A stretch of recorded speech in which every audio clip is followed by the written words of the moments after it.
Chennai Stanley மருத்துவமனைக்கு குடல் சம்பந்தப்பட்ட பிரச்சனைகளோடு வரும் நோயாளிகளுக்கு பழைய சோறு வழங்கப்படுகிறது. அறுவை சிகிச்சை செய்ய வேண்டிய நிலையில் வந்த நோயாளிகள் பழைய சோறு சாப்பிட்டதால் பல மாற்றங்கள் ஏற்பட்டுள்ளதாக இரைப்பை குடல் அறுவை சிகிச்சை மருத்துவர் ஐஸ்வந்த் தெரிவித்துள்ளார். 80% குடல் நோய்களுக்கு பழைய சோறு அறுவதாக உள்ளதாக கூறும் அவர் இது குறித்து விளக்கி கூறியுள்ளார்.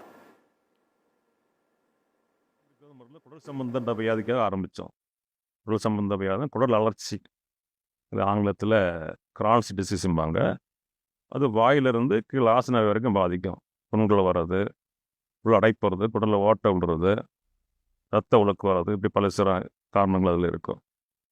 வேறு அல்சரேட்டிவ் கொலைட்டிஸ், அது பெருங்குடல் வளர்ச்சி. இந்த 3 வியாதிகளுக்காக வேண்டியது ஐபிஎஸ், கிரான்ஸு, அல்சரேட்டிவ் கொலைட்டிஸ் குடல் சம்பந்தப்பட்ட வியாதிகளுக்கு ஆரம்பிச்சு. குடலை பார்த்தீங்கன்னா குடலை இயக்குவது குடலில் உள்ள நுண்ணுயிரிகள், முக்கியமாக பாக்டீரியாக்கள், ஃபங்கஸ், வைரஸ் எல்லாமே இருக்கும். குடலில் பாக்டீரியாவின் எண்ணிக்கை நம்ம உடலில் உள்ள செல்கள் எண்ணிக்கையோட அதிகமாக இருக்கு. அந்த அளவுக்கு அந்த பாக்டீரியாக்கள் நம்மளோட ஒட்டி உறவாடி கொண்டிருக்கிறது. பழைய சோறு இவ்வளவு நன்மை பயக்குது. தீராத பல வியாதிகளுக்கு நல்ல மனிதோட மலத்தையே மருந்தாக கொடுக்குறாங்க. அதை ஏன் கொடுக்குறாங்கன்னா அதை நல்ல பாக்டீரியா இவங்களுக்கு வரணுங்கிறதுக்காக வேண்டி. பழைய சோறு எப்படி நமக்கு பயன்படுகிறது? நம்ம சோறை தண்ணி ஊற்றி ஊற வைக்கும்போது பொதுவாக ராத்திரி ஊற வைப்போம். அது சுற்றுச்சூழலில் பாக்டீரியாவை எடுத்து இந்த ஃபெர்மெண்டேஷன் ஆகும்.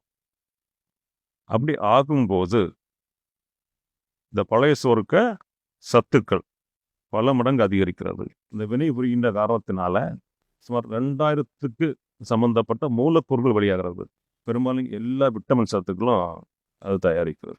நீங்கள் பார்த்தா ஆன்டி ஆக்சிடென்ட்ஸும்பாங்க. அது குடலில் ரிப்பேர் பண்ணக்கூடிய இதுகள் ஆன்டி ஆக்சிடென்ட். இதில் இருக்குது, பெப்பரில் இருக்குது, மிளகுல இருக்குது, தக்காளியில் இருக்குது, நெல்லிக்காயில் இருக்குது, அதில் இருக்குன்னு. இது எல்லாமே ஊற வைப்பதன் மூலம் இதில் இந்த பாக்டீரியா தயாரிக்கிறது. இருதயத்தை பாதுகாக்கக்கூடிய மூலப்பொருட்கள், மூளையை பாதுகாக்கக்கூடிய மூலப்பொருட்கள், ஈவன் கேன்சரை தவிர்க்கக்கூடிய மூலக்கூறுகள் மற்றும் கெட்டுப்போன பாக்டீரியாக்களை அழிக்கக்கூடிய ஆன்டி மைக்ரோ மூலக்கூறுகள்பாங்க. இப்படி ஏராளமான மூலக்கூறுகள் இல்லை வருது. இங்கே நாங்கள் பேஷண்ட்டுக்கு தன்மையை பொறுத்து முதல்ல வந்தாங்கன்னா வெறும் பழைய சோறு கொடுத்து பெரும்பாலும் சரி பண்ணிடுறோம். அப்படி இல்லாத பட்சத்தில் நாள்பட்டு வந்தாங்க மட்டும் சில நேரங்களில் குடலில் ஓட்டம் விழுந்து வருவாங்க. அவங்கள வேறு வழியில் அறுவை சிகிச்சை செய்ய வேண்டியிருக்கும். சிலருக்கு ஆங்கில மருந்தும் பழைய சோறும் சேர்த்து கொடுக்குறோம். பழைய சோறு கொடுக்கும்போது அதுக்கு ரெஸ்பான்ஸ் ரொம்ப நல்லாவே இருக்குது.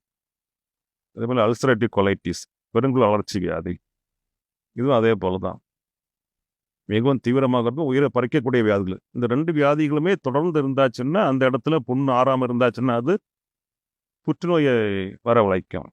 இந்த வியாதியும் ரொம்ப ஆரம்ப நிலையில் வந்தாச்சுன்னா பழைய சோறு மட்டுமே கொடுத்தே சரியாக்கி விட்டுரும். இல்லைன்னா ஆங்கில மருந்தும் சேர்ந்து சிலங்களை கொடுக்க வேண்டி இருக்கும். ஒவ்வொரு வியாதியிலுமே எதிர்பார்த்தோட பல மடங்கு, எந்த மருந்தை விடவும் பல மடங்கு அதிகமாக பழைய சோறு பலனளிக்கிறது. இந்த பழைய சோறு கொடுத்து குடல் சரியாகும் போது நிறைய பேர் மருந்து கொடுத்தும் சரியாத வரைக்கும் நிறைய நெஞ்சரிச்செல்லாம் சரியாயிருக்கு. ஸோ இருக்கிறதுல சிறந்த உணவு, நோயை தடுக்கக்கூடிய உணவு, கம்ப்ளீட் அண்ட் பேலன்ஸ் டயட்னு சொல்லுவாங்கள்ல, ஒரு உணவு. இதில் எல்லா சத்துக்களும் இருக்குது. வேறு எதுவுமே என்னன்னு கேட்டால் பழைய சோறு. தைரியமாக சொல்லணும், தைரியமாக